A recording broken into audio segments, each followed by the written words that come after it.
Welcome to Shannons Club TV, where we look back on the histories of classic cars from Australian roads and racetracks. In each episode, we uncover the defining moments in our feature car's history and meet a proud owner. We'll also get some market tips from the Shannons auctions team. Right now, let's take a look at the Chrysler model that ushered in a new era of performance for the Mopar brand in Australia, the 1969 VF Valiant. The VF Valiant range was the last to use the classic slant 6 engine and the first to offer the optional 318 cubic inch V8 instead of the old 273. There was a new sports variant called the Pacer. In May 1969, with its choice of vibrant colours, 3 on the floor gear change and afterthought tachometer, the Pacer was indeed a very different kind of Valiant. Despite the superior performance of the 225 cubic inch slant 6 engine over its Holden and Ford rivals, Chrysler Australia, really a pretty conservative company, had never previously exploited this advantage. The more powerful 160 horsepower option introduced with VE was not accompanied by much fanfare. Priced at $2,790, the Pacer was the performance bargain of its time. Rivals included the twin-cam Fiat 125, Mazda R100 and Renault 16 TS, but none of these could match the Valiant's sheer urge. Perhaps it was a mistake to make front disc brakes optional, because without them the Pacer was seriously overpowered for its stoppers. Mark, did the VF Pacer play an important role in Chrysler's motorsport plans? Oh, it sure did, particularly in chassis and suspension development, because they were gearing up for the Hemi 6 that was going to come along in 1970. It's interesting, when you look back at that racetrack development they did with the VF Pacer, that was a classic example of racing improving the breed, because by driving that car so hard on the racetrack, they started to find weaknesses in areas like wheels, wheel bearings, shock absorbers, and all the improvements that they made to those components filtered down to the production line, so every Valiant made benefited. It was a very important car, very pivotal car. Had front discs been standard, then Chrysler Australia could perhaps have gained a stronger marketing advantage by promoting the Pacer's other safety feature, the high back bucket seats, 2 years before front head restraints became mandatory. The other big news with the VF range was the introduction of the Hardtop on a longer wheelbase, 3 inches longer than the sedans, but curiously just 1 inch shorter than the flagship VIPs. It now seems strange indeed that Chrysler Australia did not use the new 2-door for its sports variant, especially given the success of the Holden Monaro. But they made the switch the following year with the VG range. For VF, the 318 replaced the 273 as the Valiant's optional V8 engine, but unlike its Holden and Ford rivals, Chrysler did not offer an overtly sports-oriented V8 Valiant. Confused though this product planning and marketing might have seemed at the time, collectors now have a wide range of desirable VF Valiants from which to choose. My favourites would be a Regal Hardtop 318 or a yellow Pacer. What about you, Mark? I'm with you on the Regal 770 Hardtop with the Fireball V8, but I reckon I'd have a red Pacer over yellow. Okay. And the first Pacer also raced at Bathurst, didn't it? Yeah, it sure did. And it did so well, in fact, that it got Chrysler Australia hooked on motorsport.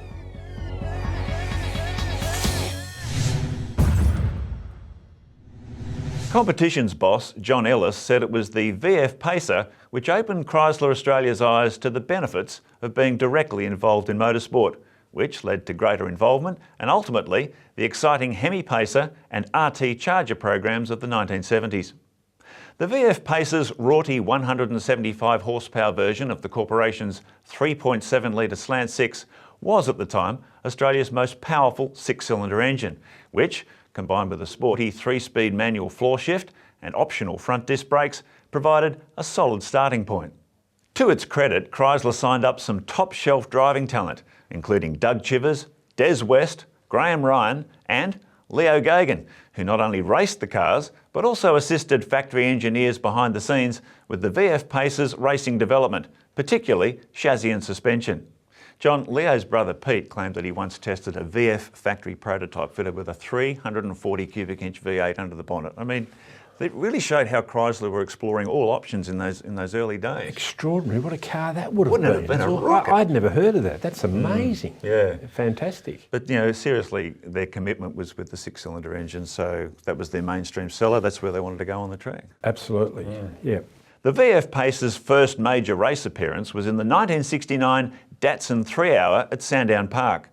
Two semi-works cars outpaced their rivals to finish first and second in Class C, raising expectations of a similar two-pronged attack on the all-important Bathurst 500 3 weeks later. However, the Sandown winning cars were absent from Mount Panorama, with only one VF Pacer entered for Graham Ryan and motoring journalist Mike Cable. Ryan qualified third fastest, and during the race, the Pacer proved it could indeed keep pace with the class leaders, even though its bigger appetite for tyres and brake pads meant it was losing a lot of time in the pits changing them. Even so, the Pacer ran strongly all day to finish fourth in class without any mechanical failures, giving Chrysler engineers a confidence boost as the company's motorsport focus switched to the hotter Hemi 6-powered VG model released in 1970. So, the VF Pacer really was a pivotal car. It not only triggered Chrysler's involvement in local motorsport, but also served as an invaluable development mule for the Hemi Pacers and RT Chargers that followed. A significant legacy that should never be forgotten.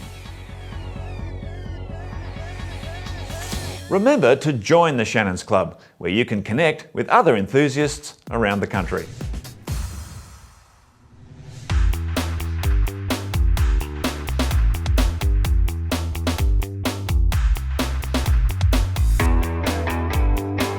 Hello, my name's Megan and this is my 1969 VF Pacer. The vehicle was delivered to Chadstone Chrysler in May 1970 as the standard VF Pacer. The vehicle has two specs on it, which are the B41 disc brakes and the D52, which is the 292 differential.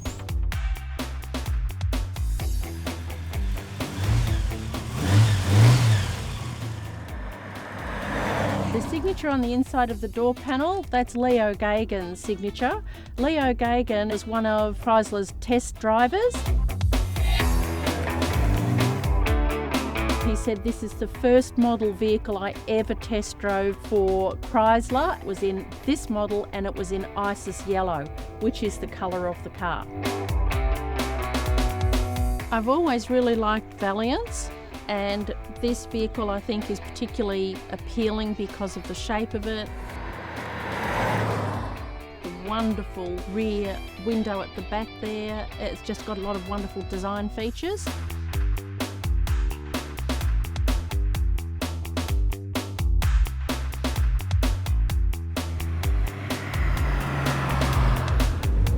I really like is the way that it drives. It just seems to get its second wind and it just wants to go.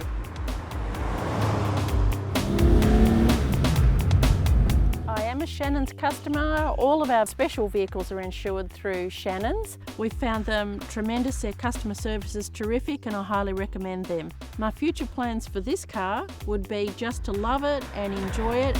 It's a tremendous car to drive.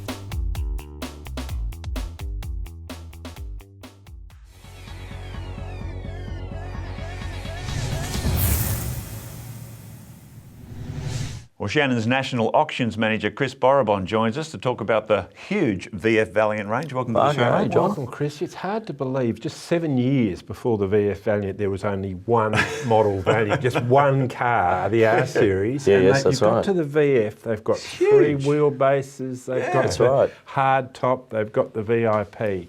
Now, of all those wonderful Valiants, which ones are the most sought after by collectors now, Chris? Tough question, isn't it? I think, again, all individual choices. I think, you know, if we look at it from my point of view, what's coming up for sale and what we're seeing through the auctions, I think the VF hardtops are very popular. The VIPs, if you can find any. Yeah, they're pretty rare. You know, rare as hence, Steve. Yeah. I think with the 318 combination of the V8 was a great car. Yeah. So what's, in terms of collectability, do people prefer the classic Slant 6 or the 318 Fireball V8 as they used to that's call right. it? Look, I think there's appreciation for both of them, both the engines The Slant configuration. 6 was a great engine, wasn't Yeah, it? it was. Yeah. I mean, it had very good horsepower compared to a lot of its competitors of the day. And so it really made for a great car. The interesting thing was really that the Valiant, when it came to the market, was far and away the high performance choice of the big three. But Chrysler didn't really do much in terms of emphasising the performance until the VF, when they brought out the wonderful Pacer. Do you remember that? Yeah. Bright Yes, yellow, correct, yeah, bright yeah. red, and bright dark blue. That's it, With yeah, the yeah, tombstone seats. And what do we have? Chrysler's tagline is a beautiful beast, I think. Beautiful beast. Yeah. So do we see VF Pacers around now? Or, I mean, I'd imagine They do come up. I mean, I think at some of the big shows, even probably the biggest one, the Chrysler on the Murray, there are some beautiful examples that turn up. So they are, quite sought after by collectors. And what about the wagon? Because everyone remembers the Valiant Safari Safari wagon. wagon, Fantastic name. When I was a kid, I loved that. There was a Citroen Safari. I know, before isn't it? that. It's a great name. It conjures up all these visions of escapism and out Very there. evocative. Yeah. So do we see many of those? Because I reckon a Safari wagon, particularly with a V8 option, would be something to own. Good family wagon. I mean, it's very practical. There was a lot of room in it. Yes. But look, we don't see too many today. I think it's fairly tightly held by collectors. But again, they do come out at the shows, so it is great to see that some good examples pop Most up once of in them a would have while. been driven into the ground. Yeah. They would have had a really hard life. That's wouldn't right. I mean, they were used for purpose, weren't they? Speaking of being driven into the ground, VF Utes.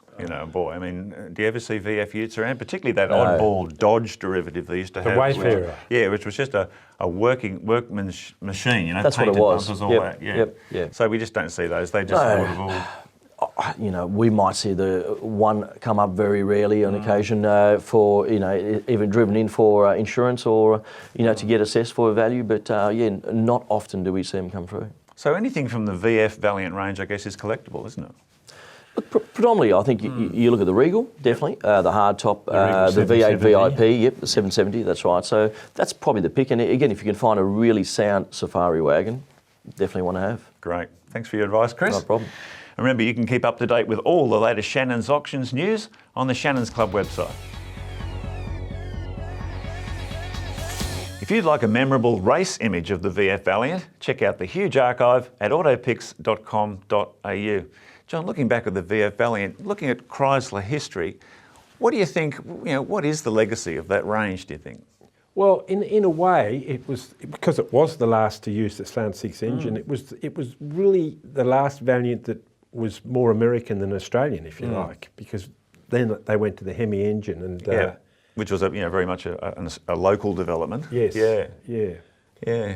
But the VF is a very memorable car, really, and it's extraordinary that they made so many different variants, the same basic car for really not that enormous a sales volume. Well, there was a big range of cars, as we discussed with Chris, where you had all these different models. And when you think of Chrysler Australia's volume compared to Ford and Holden, it was remarkable that they were able to diversify that much. Yes, and showed a lot of creativity and imagination. If you think about it, to take the one basic car and make a Regal 770 and a Pacer and a VIP luxury sedan. Which really was the way of the Australian car industry at the time, It because was. everyone was just playing the options and model game, weren't they? Absolutely, Yeah, very interesting. We hope you've enjoyed reflecting on the historically significant VF Valiant range. We look forward to your company next time on Shannons Club TV. Bye for now.